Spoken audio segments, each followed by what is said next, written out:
പിതാവിൻ്റെയും പുത്രൻ്റെയും പരിശുദ്ധാത്മാവിൻ്റെയും നാമത്തിൽ ആമേൻ. ജനതകളെ കർത്താവിനെ സ്തുതിക്കുവിൻ, ജനപദങ്ങളെ അവിടുത്തെ പുകഴ്ത്തുവിൻ. നമ്മോടുള്ള അവിടുത്തെ കാരുണ്യം ശക്തമാണ്. കർത്താവിൻ്റെ വിശ്വസ്തത എന്നേക്കും നിലനിൽക്കുന്നു. കർത്താവിനെ സ്തുതിക്കുവിൻ. പിതാവും പുത്രനും പരിശുദ്ധാത്മാവുമായി ദൈവമേ, 117 സങ്കീർത്തനത്തിലൂടെ അങ്ങ് ഞങ്ങളോട് ആവശ്യപ്പെടുന്ന സ്തുതി കീർത്തനങ്ങൾ തിരുമുൻപിൽ താഴ്മയോട് ഞങ്ങൾ സമർപ്പിച്ച് അവിടുത്തെ ആരാധിക്കുന്നു. സ്വർഗീയ പിതാവേ, അവിടുന്ന് ഞങ്ങളെ ഓരോ പ്രഭാതത്തിലും അത്യധികമായി കാരുണ്യത്തോടെ കടാക്ഷിക്കുകയും സ്നേഹിക്കുകയും അങ്ങയുടെ ദിവ്യമായ അനുകമ്പ കൊണ്ട് ഞങ്ങളെ അലങ്കരിക്കുകയും അനുഗ്രഹിക്കുകയും ചെയ്തതിനെ ഓർത്ത് ഞങ്ങൾ നിരന്തരം അവിടുത്തെ സ്തുതിക്കുന്നു, ആരാധിക്കുന്നു, നന്ദി പറയുന്നു. അബ്ബാ പിതാവേ, അവിടുത്തെ പൈതൃകമായ കരങ്ങൾ നീട്ടി പാപികളായി ഞങ്ങളെ ആശീർവദിക്കണമേ. സ്വർഗീയ പിതാവേ, അവിടുത്തെ വാഗ്ദാനമായ പരിശുദ്ധാത്മാവ് കൊണ്ട് ഈ സമയം ഞങ്ങളെ ആശീർവദിക്കണമേ, അനുഗ്രഹിക്കണമേ. ആ ദിവ്യ സഹായകൻ കർത്താവെ ഞങ്ങളിൽ വന്ന് നിറയട്ടെ. ഞങ്ങളുടെ ശിരസ് മുതൽ ഉള്ളങ്കാൽ വരെ നിൻ്റെ സാന്നിധ്യ വലയം ഉണ്ടാകട്ടെ. ഈ വചന ശുശ്രൂഷയിൽ സംബന്ധിക്കുന്ന സകല മക്കളുടെ മേലും കർത്താവെ അവിടുത്തെ വാഗ്ദാനമായ പരിശുദ്ധാത്മാവ് വന്ന് നിറയട്ടെ. പരിശുദ്ധാത്മാവെ എഴുന്നള്ളി വരണമേ. ദൈവത്തിൻ്റെ ചൈതന്യമേ ഞങ്ങളിൽ വന്ന് നിറയണമേ.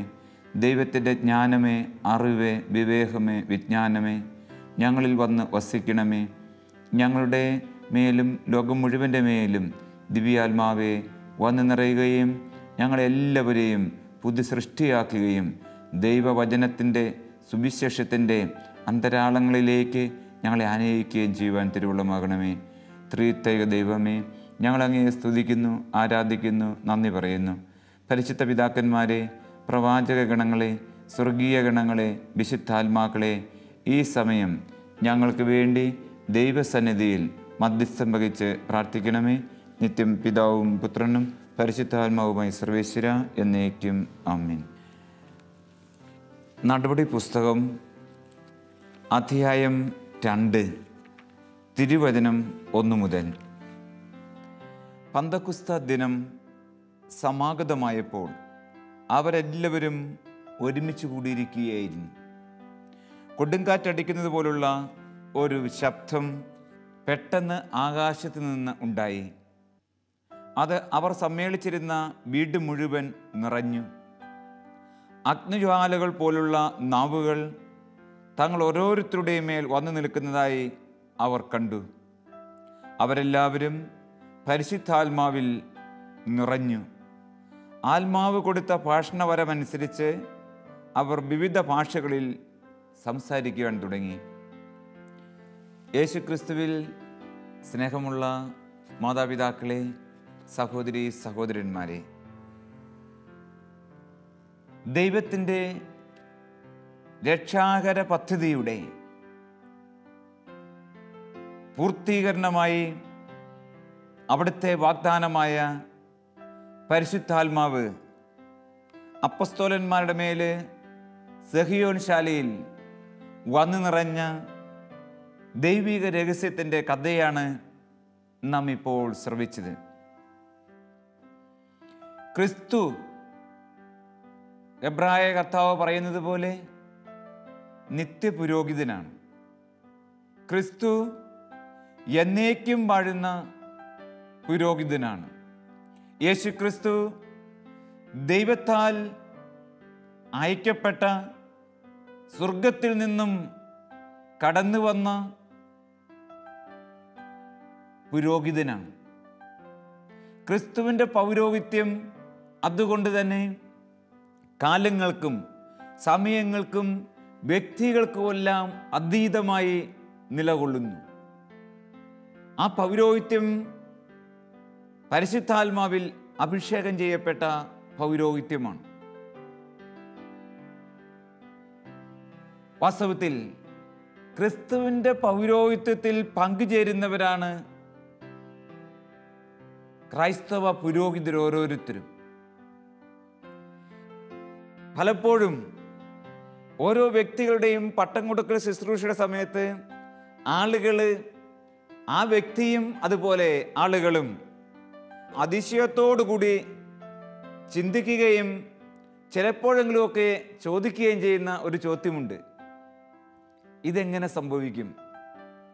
നമ്മുടെ ഔസേപ്പ്, നമ്മുടെ ജോർജ്, നമ്മുടെ കൂട്ടുകാരൻ, നമ്മുടെ മോൻ ഇതാ പട്ടം കൊടുക്കുന്ന ക്രമത്തിൻ്റെ ഇടയ്ക്ക് ശുശ്രൂഷ വിളിച്ചു പറയും, അല്പസമയത്തിനുള്ളിൽ അത്ഭുതം നടക്കാൻ പോകുന്നു, ഇന്നയാൾ പട്ടം കിട്ടും, പട്ടം സ്വീകരിക്കാൻ പോവുകയാണ്, പ്രാർത്ഥിക്കുവിൻ എന്നൊക്കെ പറയുമ്പോൾ ആളുകളുടെ ആശ്ചര്യത്തോടു കൂടി ചോദിക്കുന്നൊരു ചോദ്യമാണ് വാസ്തവത്തിൽ ഹൃദയത്തിൽ, ഇതെങ്ങനെ സംഭവിക്കും? നൂറ്റാണ്ടുകൾക്ക് മുൻപ് മറിയം ചോദിച്ച ഒരു ചോദ്യവുമാണത്. അഥവാ വിശുദ്ധ ഗ്രന്ഥത്തിൽ ദൈവപുരുഷന്മാർ, ദൈവത്തിൻ്റെ ആളുകൾ എന്നും ചോദിക്കുന്ന ചോദ്യമാണ്, ഇതെല്ലാം എങ്ങനെ സംഭവിക്കും? മറിയം നിത്യപുരോഹിതനായ ക്രിസ്തു തന്നിൽ ഉരുവാകുമെന്നും തന്നിലൂടെ ഉരുവാകുമെന്നും തന്നിലൂടെ ലോകത്തിലേക്ക് കടന്നു വരുമെന്നും കേൾക്കുമ്പോൾ ചോദിക്കുന്ന ഇതാണ്, ഇതെങ്ങനെ സംഭവിക്കും? ലൂക്കാസ് സുവിശേഷകൻ 1-ാം അധ്യായം 34-35 വചനത്തിൽ അതിന് ഉത്തരമരുളും. അതിപ്രകാരമാണല്ലോ, പരിശുദ്ധാത്മാവ് നിന്റെ മേൽ വരും, അത്യുന്നതിൻ്റെ ശക്തി നിന്റെ മേൽ ആവസിക്കും, ആകയാൽ ജനിക്കാൻ പോകുന്ന ശിശു പരിശുദ്ധൻ, ദൈവപുത്രൻ എന്ന് വിളിക്കപ്പെടും. ഇതെങ്ങനെ സംഭവിക്കും എന്നതിന് ദൈവികമായ ഉത്തരമാണ്, മാനുഷികമായ ഉത്തരമല്ല. ദൈവത്തിൻ്റെ ശക്തി നിന്റെ മേൽ ആവസിക്കും. ഇതെല്ലാം സംഭവിക്കുന്നത്, മിശിഹ മനുഷ്യനായി മാറുന്നത് പരിശുദ്ധാത്മാവിലാണെങ്കിൽ, മിശിഹ നിത്യപുരോഹിതനായി മാറുന്നത് പരിശുദ്ധാത്മ അഭിഷേകത്തിലാണെങ്കിൽ, മിശിഹ തൻ്റെ പരസ്യ ജീവിതം രക്ഷാകരമായ വിധത്തിൽ രൂപാന്തരപ്പെടുത്തുന്നത് പരിശുദ്ധാത്മാവിലാണെങ്കിൽ, മിശിഹ മരിക്കുന്നതും ഉയർക്കുന്നതും പരിശുദ്ധാത്മാവിലാണെങ്കിൽ, ഇതെങ്ങനെ സംഭവിക്കും എന്ന് ചോദിച്ചാൽ പൗരോഹിത്യത്തെക്കുറിച്ചും ഉത്തരം അതാണ്. പരിശുദ്ധാത്മാവിൽ ഇതെല്ലാം സംഭവിക്കും. ദൈവത്തിൻ്റെ ആത്മാവ്, അത്യുന്നതൻ്റെ ശക്തി നമ്മുടെ ഇടയിലുള്ള ഒരു വ്യക്തിയിൽ പരിശുദ്ധ പിതാക്കന്മാരുടെ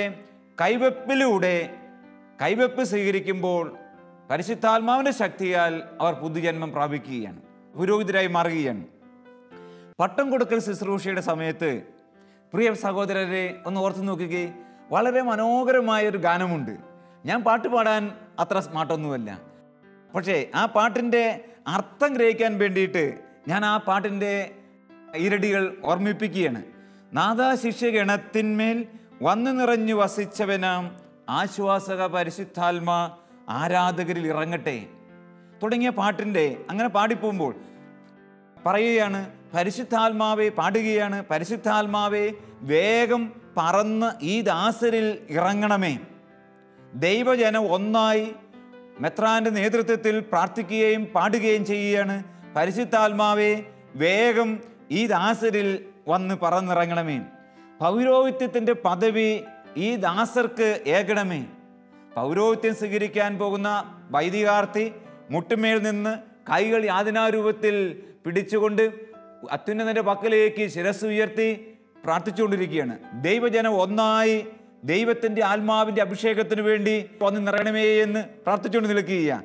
ആ പ്രാർത്ഥനയിൽ ദൈവജനം വീണ്ടും ഇങ്ങനെ പറയും, നിന്തിരു സഭയെ നയിച്ചിടുവാൻ, നിൻ സുവിശേഷം നൽകിടുവാൻ, ദുഃഖിതരെ പരിരക്ഷിപ്പാൻ കർത്താവേ നിൻ്റെ ആത്മാവിൻ്റെ വരങ്ങൾ, നിൻ്റെ ആത്മാവിൻ്റെ ദാനങ്ങൾ, ഫലങ്ങൾ ഈ ദാസൻ്റെ മേൽ ചൊരിഞ്ഞ് ഇവന് പൗരോഹിത്യ കൃപ നൽകിയാലും, പൗരോഹിത്യത്തിൻ്റെ ദാനങ്ങൾ നൽകിയാലും, പുതിയൊരു ജീവൻ പുൽകാനായി കുതുകൊടു നിൻ വാതിൽ മുട്ടും ജനമതിനേകട്ടെ ദാസൻ ജീവജലം. ഇവൻ ഈ ആത്മാവിനെ സ്വീകരിച്ച് ഈ ആത്മാവിനെ മറ്റുള്ളവർക്ക് പകർന്നു കൊടുക്കാൻ പ്രാപ്തനാകട്ടെ എന്ന് ദൈവജനം പ്രാർത്ഥിക്കുക. പ്രിയ സഹോദരരെ, ഇതെങ്ങനെ സംഭവിക്കും എന്ന് ചോദിച്ചാൽ പട്ടം കൊടുക്കൽ ക്രമത്തിലെ പ്രാർത്ഥനകൾ ഒന്നൊന്നായി ശ്രദ്ധിച്ചാൽ മതി.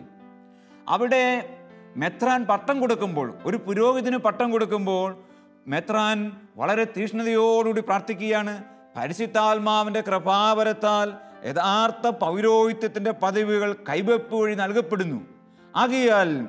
ആകയാൽ മഹോന്നതനായ ദൈവമേ, അത്യുന്നതനായ കർത്താവേ, നിത്യനായ രാജാവേ തുടങ്ങിയ പ്രാർത്ഥനകളിലൂടെയും തുടങ്ങിയ ദൈവമഹത്വ കീർത്തനങ്ങളിലൂടെയും മെത്രാൻ പ്രാർത്ഥിക്കുകയാണ്.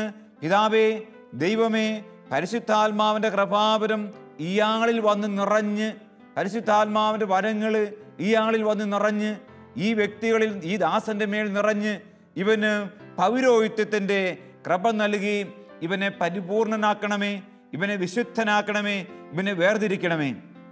പ്രിയപ്പെട്ട സഹോദരങ്ങളെ, പൗരോഹിത്യം സ്വീകരിച്ച നമുക്ക്, പൗരോഹിത്യ ശുശ്രൂഷയെ സംബന്ധിച്ച നമുക്ക് ഒക്കെ കാണാവുന്ന വലിയൊരു രഹസ്യമാണ്. ഇതെങ്ങനെ സംഭവിക്കും?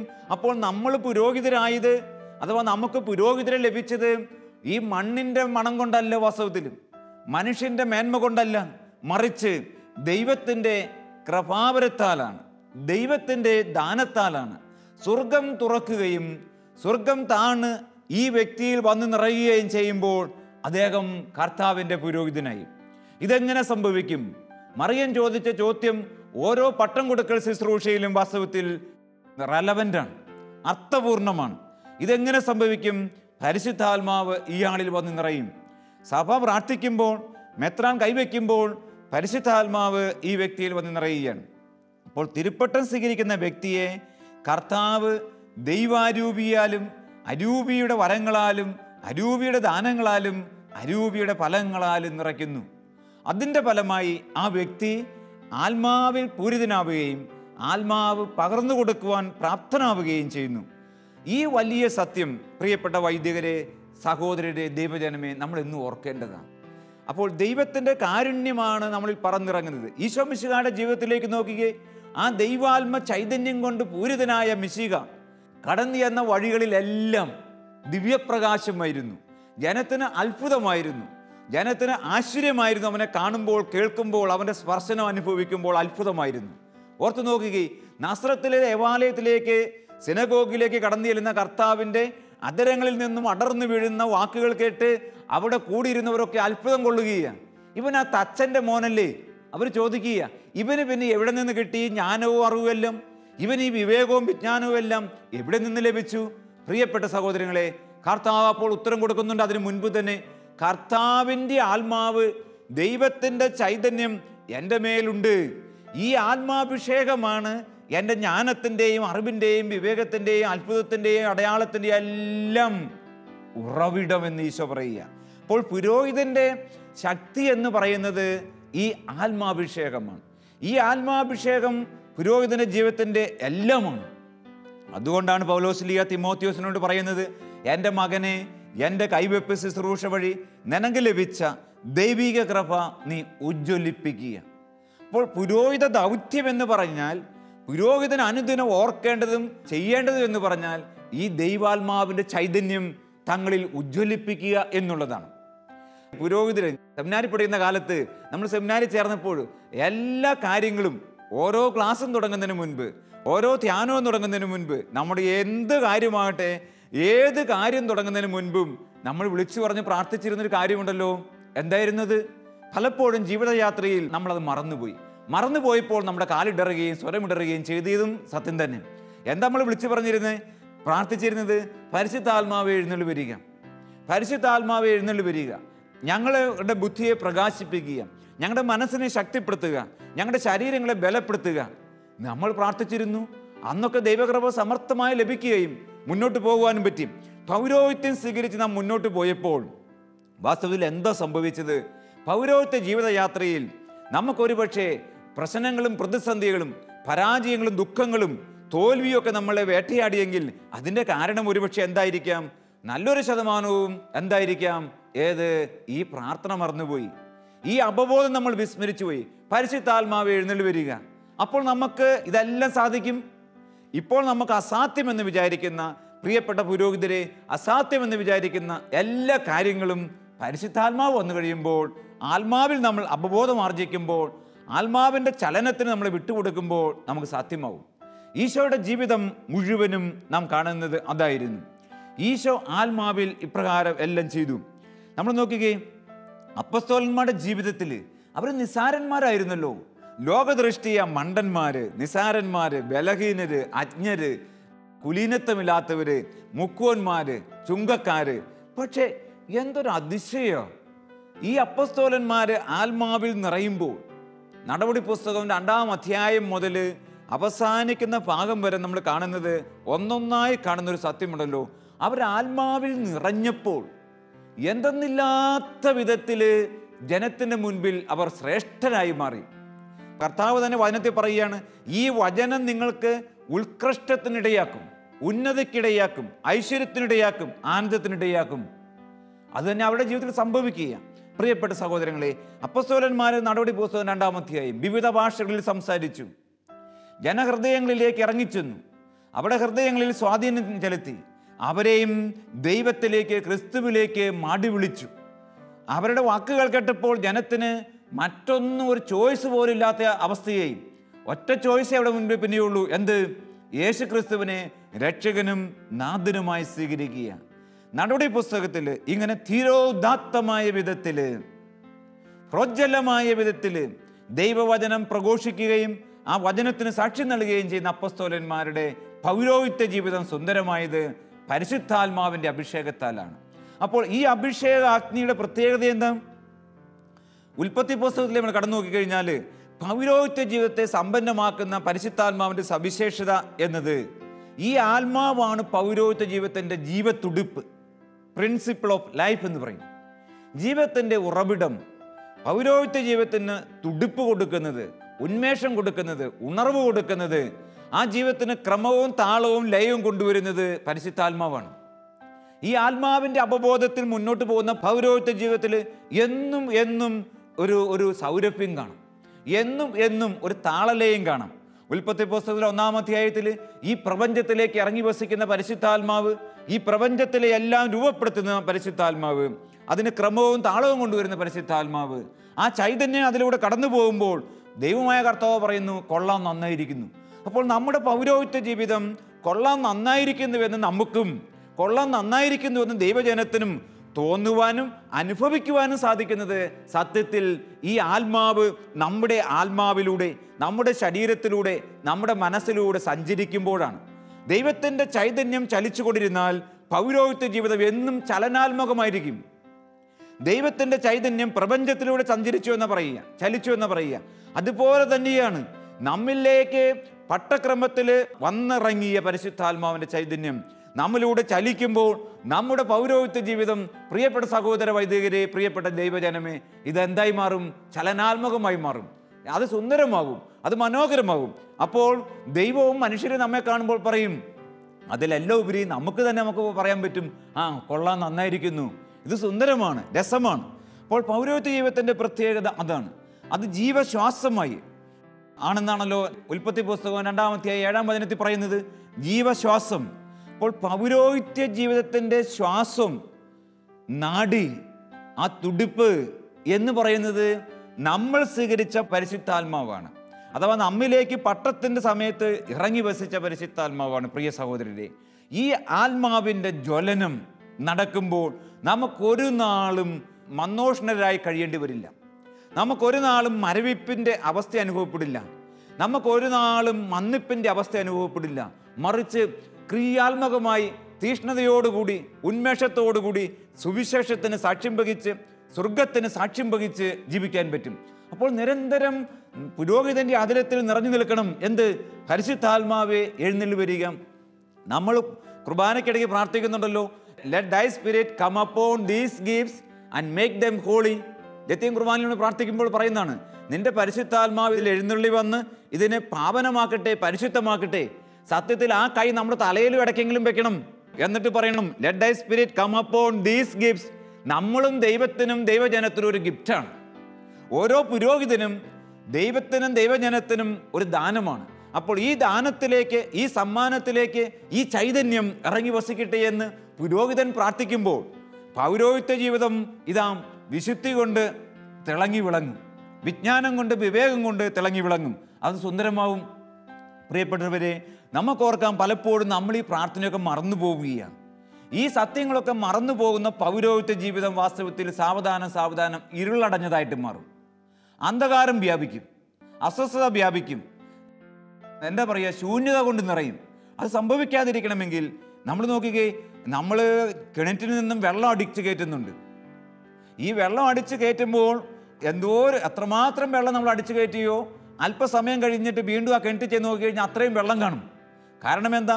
ഈ കിണർ ഈ ശൂന്യതയിലേക്ക് ഉറവ സ്വീകരിക്കുകയാണ്. ഉറവകൾ, ഈ ഉറവ കണ്ണികൾ ഇതിലേക്ക് വന്ന് വെള്ളം നിറയുക. അപ്പോൾ വീണ്ടും ആ കിണറിന് നിറവും തികവുമാണ്. അപ്പോൾ നമ്മുടെ പൗരോഹിത്യ ജീവിതത്തിലും ഇതുപോലെ ശൂന്യത പ്രവർത്തിച്ചും പ്രതികരിച്ചും പ്രഘോഷിച്ചുമൊക്കെ കടന്നു വരാം. അപ്പോൾ അതിലേക്ക് എന്താ വീണ്ടും വന്നു ചേരേണ്ടത്? ഈ ഉറവയാണ്.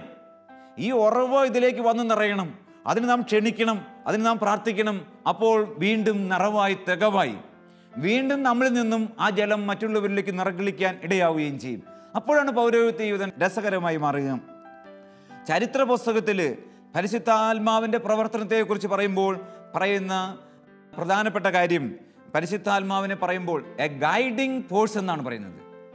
പരിശുദ്ധാത്മാവ് നയിക്കുന്ന ശക്തിയാണ്. ന്യായാധിപന്മാരെയും ദൈവത്തിൻ്റെ തിരഞ്ഞെടുക്കപ്പെട്ട ജനത്തെയും നേതാക്കന്മാരെയും ഒക്കെ നയിച്ച ഒട്ടനവധി കഥകൾ നമ്മൾ ചരിത്ര പുസ്തകങ്ങളിൽ കാണാൻ പറ്റും. അപ്പോൾ ദൈവത്തിൻ്റെ ആത്മാവാണ് നയിക്കുന്നത്. പുരോഹിതൻ്റെ ജീവിതത്തെ നയിക്കുന്നതും നടത്തേണ്ടതും പരിശുദ്ധാത്മാവാണ്. അതിന് നമ്മൾ അനുവദിച്ചു കൊടുക്കണം. നമ്മൾ ഈ പരിശുദ്ധാത്മാവെ കടന്നു വരണമെന്ന പ്രാർത്ഥന തന്നെ അതിന് അനുവദിച്ചു കൊടുക്കുന്ന ഒരവസ്ഥയാണ്, ഒരു മനോഭാവമാണ്. ആത്മാവ് കടന്നു വന്ന് നമ്മെ നയിക്കുമ്പോൾ, ആത്മാവ് കടന്നു വന്ന് നമ്മെ നടത്തുമ്പോൾ ജീവിതം സുന്ദരമാകും. ഈ അടുത്ത നാളിൽ ഒരച്ഛൻ, ഞാൻ ഓർക്കുക, അദ്ദേഹം വാസ്തവത്തിൽ വിവേകമില്ലാതെ പോയതാണ്. സ്പിരിറ്റ് ഇൻ ജീസസ് എന്ന് പറഞ്ഞ ആളുകളുടെ പിന്നാലെ പോയി അതിൻ്റെ അടിമത്തം പേറി ആത്മാക്കളെ വിളിച്ചു വരുത്തി ആത്മാക്കളോട് സുവിശേഷം പ്രസംഗിക്കുന്ന പ്രാന്താലയത്തിൽ ചെന്ന് വിട്ടു. അല്ലാതെ എന്താ അതിനെക്കുറിച്ച് പറയുക? ഇങ്ങനെ ആത്മാക്കളോട് സുവിശേഷം പ്രസംഗിക്കാൻ തുടങ്ങി. പ്രസംഗിച്ച് എന്തായി? ആ അച്ഛന് വാസ്തവത്തിൽ മാനസിക വിഭ്രാന്തിയായി. അവസാനം ആ അച്ഛനെ വാസ്തവത്തിൽ മാനസിക രോഗത്തിനുള്ള മരുന്ന് കൊടുക്കേണ്ടി വന്നു. അപ്പോൾ ഇങ്ങനെയുള്ള അതല്ല ശരിയായ അവസ്ഥ. പരിശുദ്ധാത്മാവിനാൽ നയിക്കപ്പെടണം. പരിശുദ്ധാത്മാവിനാൽ നയിക്കപ്പെടുമ്പോൾ നമ്മൾ സഭയോട് ചേർന്ന് ചിന്തിക്കുവാനും സഭയോട് ചേർന്ന് പ്രവർത്തിക്കുവാനും തീവ്രമായ തീരുമാനവും അഭിലാഷവും ഉള്ളവരായി മാറും. സഭ വളരെ വ്യക്തമായിട്ട് എല്ലാ വിശ്വാസികളോടും പുരോഹിതരോടും പറഞ്ഞിരിക്കുന്ന കാര്യമാണ്. സ്പിരിറ്റ് ഇൻ ജീസസിൻ്റെ പ്രവർത്തനങ്ങൾ സഭയുടെ പഠനങ്ങൾക്കോ സുവിശേഷത്തിൻ്റെ വെളിച്ചത്തിനോ ചേർന്നതല്ല. അതിൻ്റെ പിന്നാലെ പോകരുത്. മരിച്ചുപോയ ആത്മാക്കളെ വിളിച്ചു വരുത്തി പ്രാർത്ഥിക്കുക എന്നൊക്കെ പറയുന്ന തീർത്തും പ്രാകൃതമായ ആ പ്രവർത്തനത്തിൻ്റെ പിന്നാലെ പോകരുത്. അതിൻ്റെ വക്താക്കളാവരുത്. അത് സഭയുടെ വാക്ക് എന്ന് പറയുന്നത് പരിശുദ്ധാത്മാവിൽ പ്രചോദിതമായ സഭാ പിതാക്കന്മാരുടെ വാക്കാണത്. അതിനെ അവഗണിച്ചിട്ട് ദുഷ്ടാത്മാവിൻ്റെ പ്രേരണയനുസരിച്ച് മനുഷ്യൻ്റെ സ്വാർത്ഥ മോഹങ്ങളനുസരിച്ച് കൂട്ടുകെട്ടിൽ പോയാൽ, പ്രാർത്ഥിക്കാൻ പോയാൽ ചെന്നവസാനിക്കുന്നത് അപകടത്തിലാണെന്ന് പുരോഹിതർ ഓർക്കേണ്ടതാണ്, വിശ്വാസികൾ ഓർക്കേണ്ടതാണ്. പാപിയുടെ പാത കല്ലുപാകി മിനുസപ്പെടുത്തിയിരിക്കുന്നു, അത് ചെന്നവസാനിക്കുന്നത് പാതാളത്തിലാണെന്ന വചനം നമുക്ക് ഓർക്കാം. അപ്പം നമ്മെ നയിക്കേണ്ടത് ദൈവത്തിൻ്റെ ആത്മാവാണ്, നമ്മെ നടത്തേണ്ടത് ദൈവത്തിൻ്റെ ആത്മാവാണ്. പ്രിയ പുരോഹിതരെ, നാം ഓർക്കേണ്ട കാര്യം ഇതാണ്. നമ്മെ എത്രത്തോളം നാം ആത്മാവിന് വിധേയമാകുന്നു, ആത്മപ്രചോദനങ്ങൾക്ക് വിധേയമാകുന്നു, അതനുസരിച്ച് നമ്മുടെ പ്രവർത്തനങ്ങൾക്ക് ആഴവും നീളവും വീതിയും പരപ്പും ഉണ്ടാവും. അതനുസരിച്ച് നമ്മുടെ അഭിഷേകത്തിൻ്റെ സുഖം അനുഭവിക്കാൻ പറ്റും. നാം നോക്കിക്കഴിഞ്ഞാൽ നമുക്ക് കാണാൻ പറ്റും, വിജ്ഞാനത്തിൻ്റെ പുസ്തകത്തിൽ പരിശുദ്ധാത്മാവിനെ കുറിച്ച് പറയുമ്പോൾ പറയുന്നത് ഓൾ പെർമിയേറ്റിംഗ് സോൾ എന്നാണ്. എല്ലായിടത്തും വ്യാപിച്ചു നിൽക്കുന്ന ശക്തിയാണ് പരിശുദ്ധാത്മാവ്. അപ്പോൾ ഈ ആത്മാവിനെ സ്വീകരിക്കുന്ന പൗരോഹിത്യ ജീവിതം എന്തായി മാറും? പൗരോഹിത്യ ജീവിതം പരിശുദ്ധാത്മാവിനെ സ്വീകരിച്ചു കഴിഞ്ഞാൽ ഒരു വ്യക്തി, ഒരു പുരോഹിതൻ കാലങ്ങൾക്കും സമയങ്ങൾക്കും വ്യക്തികൾക്കും അതീതമായി പ്രവർത്തിക്കുന്ന ഒരു വ്യക്തിയായിട്ട് മാറും. പട്ടം സ്വീകരിക്കുന്ന ഒരു വ്യക്തി പിന്നീട് ഒരിക്കലും ഒരു പ്രത്യേക ഇടവകയ്ക്കോ ഒരു പ്രത്യേക സമൂഹത്തിനോ ഒരു പ്രത്യേക രൂപതയ്ക്കോ വേണ്ടി മാത്രമുള്ള വ്യക്തിയല്ല. കാരണം ആ വ്യക്തിയിൽ വന്നു നിറഞ്ഞിരിക്കുന്നത് പരിശുദ്ധാത്മാവാണ്, ത്രിത്വൈക ദൈവമാണ്. അതുകൊണ്ട് തന്നെ ആ വ്യക്തിയുടെ വ്യക്തിത്വം എന്ന് പറയുന്നത് സാർവലൗകികമായ ഒരു വ്യക്തിത്വമാണ്, ആഗോള മേഖലയെ സ്പർശിച്ചു നിൽക്കുന്ന ഒരു വ്യക്തിത്വമാണ്. അപ്പോൾ പ്രാദേശികവാദത്തിനും വർക്കവർണ്ണവാദത്തിനും ഒന്നും ഒരു പുരോഹിതന് അടിമപ്പെട്ടുകൂടാ. നമ്മളങ്ങനെ വർക്കത്തിൻ്റെയോ വർണ്ണത്തിൻ്റെയോ സ്റ്റേറ്റിൻ്റെയോ ജാതിയുടെയോ രൂപതയുടെയോ ഒക്കെ പേരിൽ വേർതിരിയുകയും ഗ്രൂപ്പിസം നടത്തുകയും ഗ്രൂപ്പ് കളിക്കുകയും ഒക്കെയാണെങ്കിൽ തീർച്ചയായിട്ടും നമ്മൾ ആത്മചോദന ചെയ്യണം. നമ്മെ നയിക്കുന്ന ആത്മാവ് പരിശുദ്ധാത്മാവില്ല, പരിശുദ്ധാത്മാവ് അങ്ങനെ ഒരു വർക്കത്തിന് വേണ്ടിയോ, ഒരു വർണ്ണത്തിന് വേണ്ടിയോ, ഒരു വ്യക്തിക്ക് വേണ്ടിയോ, ഒരു സ്ഥലത്തിന് വേണ്ടിയോ, ഒരു പ്രദേശത്തിന് വേണ്ടിയോ നിൽക്കുന്നതല്ല. അതുകൊണ്ട് പട്ടം സ്വീകരിച്ച ഒരു വ്യക്തി ഇതിനെല്ലാം അതീതമായി ചിന്തിക്കുവാനും അതീതമായി പ്രവർത്തിക്കുവാനും ഇതിനെല്ലാം അതീതമായി കടന്നു ചെല്ലുവാനും സാധിക്കണം. ഗോ ബിയോണ്ട് ദ ഒബിയസ് എന്നാൽ അതിനെക്കുറിച്ച് പറയുമ്പോൾ നമുക്ക് പറയാൻ പറ്റുന്നത് ഈ കാഴ്ചകൾക്കപ്പുറത്തേക്ക്, കേൾവികൾക്കപ്പുറത്തേക്ക് കടന്നു ചെന്ന് കർത്താവിൻ്റെ സുവിശേഷത്തിന് സാക്ഷ്യം വഹിക്കാൻ പറ്റുന്നവനായിരിക്കണം ഓരോ പുരോഹിതനും. അപ്പോൾ സാർവലൗകികമായ ഒരു വ്യക്തിത്വവും ഒരു പ്രവർത്തന ശൈലിയും ഒരു ചിന്താധാരയും പടുത്തുയർത്തുക പൗരോഹിത്യ ജീവിതത്തിൻ്റെ അനിവാര്യ ഘടകമാണ്. അപ്പോഴാണ് പൗരോഹിത്യ ജീവിതം സുന്ദരമാവുക, വീണ്ടും വീണ്ടും അനുഗ്രഹമാകുക. അവർ സ്വർഗത്തിലെ മാലാഖമാരെ പോലെയായി എന്നാണല്ലോ പറയുക. വാസ്തവത്തിൽ ഈ രീതിയിൽ നാം മാറുമ്പോൾ, പുരോഹിതൻ ഇങ്ങനെ കാലങ്ങൾക്കും സമയങ്ങൾക്കല്ല അതീതമായി നിൽക്കുമ്പോൾ അവരും വാസ്തവത്തിൽ സ്വർഗത്തിലെ മാലാഖമാരെ പോലെയായി മാറുകയാണ് ചെയ്യുക. അപ്പോൾ ആ പൗരോഹിത്യം സുന്ദരമാകും. അതുപോലെ തന്നെ പ്രവാചകന്മാരുടെ ഗ്രന്ഥത്തിൽ പരിശുദ്ധാത്മാവിനെ കുറിച്ച് പറയുമ്പോൾ നവീകരിക്കുന്ന ശക്തിയാണ്. അപ്പോൾ പൗരോഹിത്യ ജീവിതം നിരന്തരം നവീകരിച്ചുകൊണ്ടിരിക്കണം. അതുപോലെ പുരോഹിതൻ വ്യക്തികളെയും സഭകളെയും സമൂഹത്തെയും നവീകരിച്ച് ക്രമീകരിച്ച് ദൈവത്തിലേക്ക് അടുപ്പിക്കുന്ന വ്യക്തിയായിരിക്കണം. പുതിയ നിയമത്തിൽ നമ്മൾ കാണുന്നത് ആരാണ് പുരോഹിതൻ എന്ന് ചോദിച്ചാൽ എന്നും പുതുസൃഷ്ടി നടത്തുന്ന വ്യക്തിയാണ് പുരോഹിതൻ. പുതിയതായി സഭയിലെ സന്താനങ്ങളെ ജനിപ്പിച്ച് അതുപോലെ തന്നെ സഭാതനയരെ ഓരോ പ്രഭാതത്തിലും കഴുകി വിശുദ്ധീകരിച്ച് ദൈവത്തിൻ്റെ സ്നേഹം പുതിയതായി അവരുടെ ഹൃദയത്തിലേക്ക് പകർന്നു കൊടുത്തുകൊണ്ട് അവരെ ദൈവത്തോളം ഉയർത്തുന്ന, ദൈവത്തോളം വളർത്തുന്ന, ദൈവത്തോളം വലുതാക്കുന്ന, സ്വർഗത്തോളം എത്തിക്കുന്ന ജീവിതമാണ് പൗരോഹിത്യ ജീവിതം. അതിലേക്ക് നമ്മെ നയിക്കുന്നതും നടത്തുന്നതും ശക്തിപ്പെടുത്തുന്നതും കർത്താവിൻ്റെ പരിശുദ്ധാത്മാവാണ്. ക്രിസ്തുവിലായിരിക്കുന്നവൻ ഒരു പുതിയ സൃഷ്ടിയാണ്. പഴയത് കടന്നുപോയി എന്ന കൊരിന്ത്യർക്കെഴുതിയ 2-ാം ലേഖനം 5-ാം അധ്യായത്തിലെ വചനം നമുക്ക് ഓർക്കാം. അപ്പോൾ ഈ പുതിയ സൃഷ്ടികർമ്മത്തിൽ ക്രിസ്തുവിനോടുകൂടി പങ്കുചേർന്ന് ക്രിസ്തുവിൻ്റെ ദൈവരാജ്യം ലോകത്തിൽ സംസ്ഥാപിക്കുവാൻ കർത്താവ് നമ്മെ വിളിച്ചിരിക്കുക. സ്നേഹത്തിൽ സത്യം പറഞ്ഞുകൊണ്ട് ശിരസ്സായ ക്രിസ്തുവിലേക്ക് എല്ലാവിധത്തിലും നാം വളരേണ്ടിയിരിക്കുന്നു എന്ന എഫേസ്യസ് ലേഖനം 4-ാം അധ്യായത്തിലെ 15-ാം വചനം നമുക്ക് ഓർക്കാം. സ്നേഹത്തിൽ സത്യം പറഞ്ഞുകൊണ്ട് ശിരസ്സായ ക്രിസ്തുവിലേക്ക് എല്ലാവിധത്തിലും നാം വളരേണ്ടിയിരിക്കുന്നു. അങ്ങനെ നമ്മുടെ വളർച്ച സാധ്യതമാക്കുന്നത് നാം സ്വീകരിച്ച, നമ്മിൽ ഒഴുകിയെത്തിയ പരിശുദ്ധാത്മാവാണ്. അപ്പോൾ പരിശുദ്ധാത്മാവ് കടന്നു വരുമ്പോൾ നമ്മുടെ പൗരോഹിത്യ ജീവിതം ഐശ്വര്യപൂർണ്ണമാവും. നമ്മുടെ പൗരോഹിത്യ ജീവിതം പാവനാത്മപൂരിതമാണെന്ന ചിന്തയോടെ ആ പാവനാത്മപൂരിതമായ ജീവിതം മറ്റുള്ളവരെ പാവനാത്മാവിലേക്ക്, പരിശുദ്ധാത്മാവിലേക്ക് നയിക്കുന്നതാണെന്ന ചിന്തയോടെ നമുക്ക് നമ്മുടെ പൗരോഹിത്യ ജീവിതത്തെ സ്നേഹിക്കാം, അതിനെ വിലമതിക്കാം, അത് ബഹുമാനിക്കാം. ഈ ആത്മാഭിഷേകത്തിൻ്റെ അവബോധത്തിൽ നിന്നുകൊണ്ട് ലോകത്തെ ആത്മപൂരിതമാക്കുവാനുള്ള തീവ്ര യജ്ഞത്തിൽ നമുക്ക് സജീവമായി പങ്കുചേരാം.